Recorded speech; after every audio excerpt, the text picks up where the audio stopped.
was neat and graceful. He grabbed the pack of 7 Star cigarettes beside him, extracted one, and lit it with his lighter.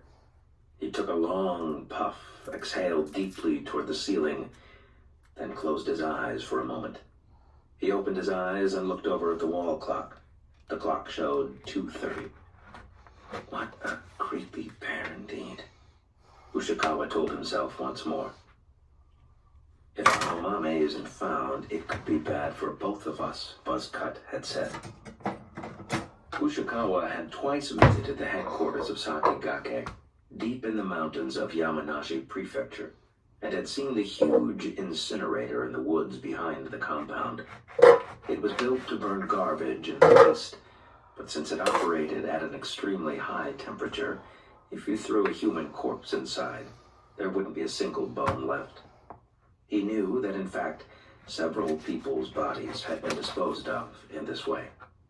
Leader's body was probably one of them. Naturally enough, Ushikawa didn't want to suffer the same fate.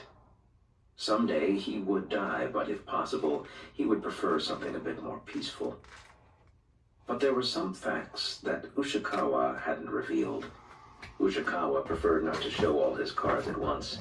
It was okay to show them a few of the lower value cards, but the face cards he kept hidden.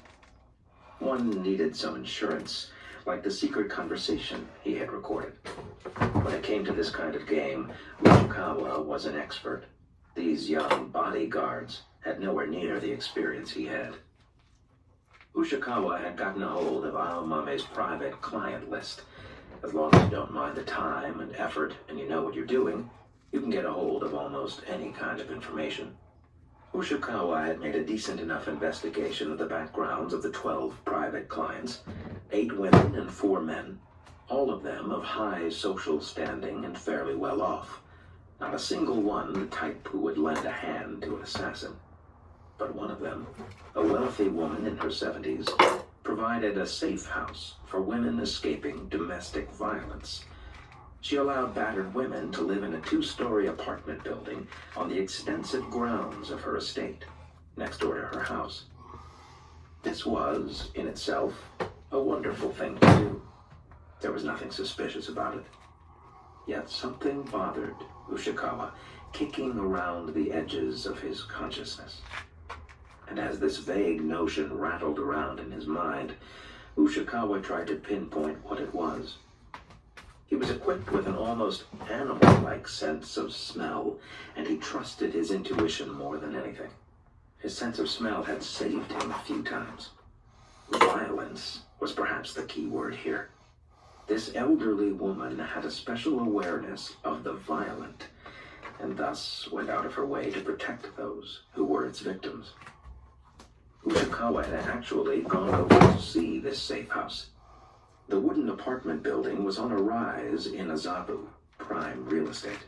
It was a fairly old building, but had character. Through the grill of the front gate, he saw a beautiful flower bed in front of the entrance, and an extensive garden. A large oak cast a shadow onto the ground. A small die-cut plate glass was set into the front door. It was the kind of building that was fast disappearing from Tokyo. For all its tranquility, the building was heavily secured. The walls around it were high and topped with barbed wire. The solid metal gate was securely locked, and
But